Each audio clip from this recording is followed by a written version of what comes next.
ketika baginda Rasul sallallahu alaihi wa alihi wasallam diceritakan oleh Allah jauh sebelum baginda Rasul muncul, Allah Subhanahu wa taala telah bercerita kepada kita. Di dalam sebuah ayat di dalam Al-Qur'an Allah bercerita kepada kita, a'udzu billahi minasyaitonir rajim, alladzina atainahumul kitaba ya'rifunahu kama ya'rifuna abna'ahum wa inna fariqan minhum la yaktumunal haqqa wa hum ya'lamun. Di dalam ayat ini dijelaskan alladzina atainahumul kitaba, mereka orang-orang yang kami turunkan kepada mereka kitab, ya'rifunahu kama ya'rifuna abna'ahum, mereka mengenal baginda Rasul sama dengan mereka mengenal anak-anak mereka. Kita nih Pak, kalau anak-anak kita sedang main, kita sedang duduk-duduk sama beberapa orang, kemudian kita bercerita, yang pakai baju merah itu anak saya. Tahu betul walaupun jauh. Karena apa? Karena kita berkumpul terus, karena kita tahu sifatnya, karena kita tahu kebiasaan. Nah, baginda Rasul ini oleh Allah Subhanahu wa taala diperkenalkan kepada setiap umat. Di zaman Nabi Allah Adam alaihi salam, Nabi Allah Adamlah manusia pertama yang mengenal baginda Rasul sallallahu alaihi wa alihi wasallam. Allah wajibkan kepada setiap para nabi untuk mengenal baginda Rasul sallallahu alaihi wa alihi wasallam. Ini Pak, kalau saya ceritakan satu-satu tentang bagaimana Allah mengenalkan baginda Rasul kepada setiap para nabi sampai subuh nanti. Kira-kira betah sampai subuh? Gak ada yang nyaut, berarti gak betah nih. Singkat cerita, baginda Rasul ini oleh Allah diperkenalkan banyak kepada kaum sebelumnya. Di antaranya adalah umat Nabi Allah Isa alaihissalam. Coba lihat di dalam surat As-Saff, Allah Subhanahu wa taala menekankan kepada kita ketika Nabi Allah Isa alaihissalam diutus oleh Allah, ia menyempurnakan tentang ajaran Taurat. Wa idh qala Isa bin Maryam ya bani Israil inni rasulullahi ilaikum musaddiqan lima baina yadayya minat taurati wa mubashiran birasulin ya'ti min ba'di ismuhu Ahmad. Ternyata nama baginda Rasul diceritakan di dalam Injil. Ketika Nabi Allah Isa berkata ke orang Bani Israel, wahai Bani Israel, sesungguhnya aku adalah utusan Allah membenarkan tentang Taurat dan membawa kabar gembira tentang akan lahirnya, akan munculnya seorang Nabi yang bernama Ahmad. Di dalam Injil sedemikian jelas nama baginda Rasul disebutkan oleh Allah. Sepeninggal Nabi Allah Isa, maka kemudian nama baginda Rasul ini berusaha untuk dihapus. Nama baginda Rasul ini di dalam Taurat mau diselewengkan oleh mereka. Tetapi Allah Subhanahu wa taala menceritakan dan Allah menjaganya. Allah yang akan menjaga hingga setiap manusia mengenal baginda Rasul sallallahu alaihi wa alihi wasallam. Sesaat ketika baginda Rasul sallallahu alaihi wa alihi wasallam telah diutus, di negeri Syam ada seorang pendeta. Pendeta muda yang dididik untuk mempelajari Injil secara jelas, secara nyata, secara rinci dipelajari. Suatu ketika sampailah ia kepada perkataan Nabi Allah Isa tentang Nabi terakhir yang disebut dengan Ahmad. Pendeta ini berkata kepada gurunya, wahai guru, di dalam Injil kudapatkan bacaan tentang Ahmad, Nabi terakhir yang diceritakan oleh lisannya Isa alaihissalam. Apakah benar hal ini? Kata gurunya, cerita tentang Ahmad adalah isapan jempol belaka. Gak nyata, gak pasti tentang dia. Dan disinyalir itu bukan perkataan Isa. Jika engkau dapatkan perkataan tentang Ahmad, jika engkau dapatkan perkataan tentang Muhammad di dalam Injil, sobek saja bagian itu, buang aja, gak perlu. Ini perintah gurunya. Suatu ketika ia membaca Injil, dia lihat ada cerita tentang baginda Rasul disobek. setiap kali mendapatkan cerita tentang baginda Rasul atau berkenaan dengan baginda Rasul disobek. Tidak tersisa kecuali 4 lembarannya. Dari yang tebal tinggal 4.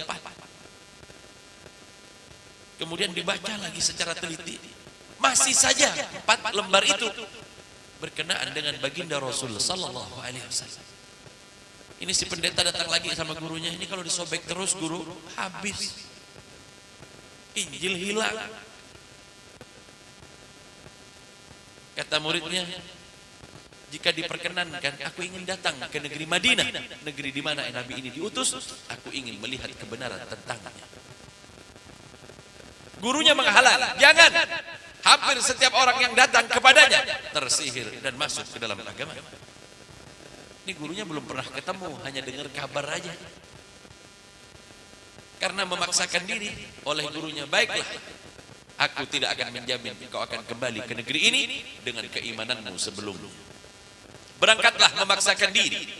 Ketika ia berangkat ke negeri Madinah, ia sampai di negeri Madinah, ia melihat seorang pemuda yang sedang menangis di depan pintu Masjid Nabawi.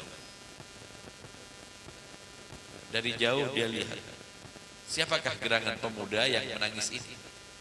Didekati. Kemudian dia berkata, wahai pemuda, mengapa engkau menangis? Pemuda ini kemudian menghapus air matanya. Adakah sebuah keperluan yang hendak engkau tanyakan kepadaku? Aku mencari Muhammad, Nabi yang diutus di akhir zaman yang diceritakan di dalam Injil. Aku ingin membuktikan kebenaran. Kembali menangis pemuda tadi. Apa sebab engkau menangis? Aku ingin berjumpa dengan Nabi terakhir, kata pendeta tadi. Karena tak sabar untuk menunggu jawaban, maka ia memanggil nama baginda Rasul. Ya Muhammad, aku datang dari negeri Syam, ingin membuktikan tentang kebenaran. Orang-orang yang ada di masjid sahabat baginda Rasul semuanya sama-sama menangis. Hari itu baru saja baginda Rasul sallallahu alaihi wasallam meninggal dunia. Beberapa hari yang lalu baginda Rasul sallallahu alaihi wasallam telah meninggal dunia dan mereka masih berkabung mengenang baginda Rasul sallallahu alaihi wasallam. Sayyidina Salman, pemuda yang berada di depan pintu yang sedang menangis, ia menjelaskan tentang hal itu. Wahai saudaraku Nasrani, ketahui bahwa sesungguhnya baru beberapa hari yang lalu Nabi kami telah dipanggil oleh Allah dan ia telah berpulang ke rahmatullah. Nasrani tadi ini merasa kehilangan tujuan. Aku datang dari jauh untuk mencari kebenaran tentang Muhammad. Bisakah engkau sifati ia? Bisakah engkau ceritakan tentang dia? Kata Sayyidina Salman, jika engkau ingin bertanya tentangnya, ada sahabat-sahabat senior yang lebih lama masuk Islam ketimbang saya. Panggilkan salah satu di antara mereka. Maka kemudian dipanggil. Yang dipanggil Abul Hasan namanya. Julukan bagi Sayyidina Ali bin Abi Thalib. Dipanggillah, sedangkan mata Sayyidina Ali saat itu sedang bengkak karena menangis akan kepergian baginda Rasul sallallahu alaihi wasallam. Ada apa wahai Salman? Wahai Abul Hasan, ketahuilah ia datang dari negeri Syam, ingin membuktikan kebenaran tentang baginda Rasul sallallahu alaihi wasallam. Sayyidina Ali berkata, bukankah ia telah kembali? Bukankah baginda Rasul telah berpulang ke rahmatullah? Kata Nasrani tadi, tidakkah ada sisa dari bahwa sesungguhnya yang menunjukkan ia kepada kenabian yang sesungguhnya? Apa yang ingin kau ketahui? Aku ingin melihat salah satu pakaian yang pernah dipakai. Kata Sayyidina Ali, ada jubah baginda Rasul yang saat ini ada di rumah. Apakah kau ingin melihatnya? Ya, aku ingin melihat. Maka diutuslah Sayyidina Salman untuk mengambil pakaian itu. Diutus menemui Sayyidah Fatimah di rumah baginda Rasul dan dikatakan kepada Sayyidah Fatimah, wahai Sayyidah Fatimah, sesungguhnya suamimu Sayyidina Ali bin Abi Thalib menyuruh aku mengambil jubah dari ayahmu, yakni baginda Rasul sallallahu alaihi wasallam. Ada apa gerangan wahai Salman? Bukankah engkau tahu kami baru bersedih? Lalu mengapa engkau meminta pakaian ini? Sehingganya akan menguras air mataku mengenang manusia yang mulia yang pernah ada di antara kita. Seorang dari negeri Syam beragama Nasrani ingin membuktikan kebenaran. Maka diberikan pakaian ini, diberikan jubah ini kepada Sayyidina Salman dan Sayyidina Salman membawanya. dan diberikan kepada Sayyidina Ali. Sayyidina Ali kemudian memberikan kepada pendeta tadi. Pendeta tadi kemudian mencium pakaian itu. Ketika dia mencium pakaian itu, dilihatlah pada matanya mengalir air mata.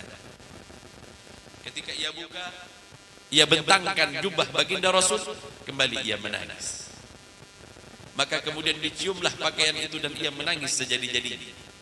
Kemudian diberikan pakaian itu, tunjukkan kepadaku di manakah beliau dikubur.